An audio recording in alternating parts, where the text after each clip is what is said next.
I'm going to create a histogram of the first column of the exam grades and dataset. So what I'll do is I'll click on the return key, then click on code. To load the dataset, I will type in load, and then type in exam grades. This one, exam grades.mat. Now this is a dataset that you can find in Matlab. Then go on and run.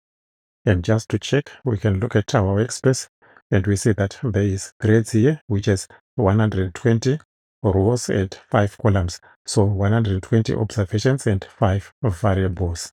Then go on and extract the first row of the dataset. So I'll click on the return key, then call that one test1 is equals to, and we are extracting from grades. And then open parenthesis. To extract a column, we type the colon, then comma 1 to indicate we are extracting the first column there. Then I can just run, and you see that it's appearing here. But if we don't want the values to be appearing, we can just type a semicolon. So I can just type semicolon there, because there's no need for us having that appearing there. And then click on the return key. But before I go on to create the histogram, I can just check if the test one is appearing there in our workspace. So we have test one, 120 by 1. So we have extracted the first column there. So to create the histogram, we type in histogram, this one here. So open parenthesis, and then histogram for test 1. And then go on and run. So we have our histogram here, but whenever we make a plot, we should label on the x-axis and the y-axis. So to do that, I will type hold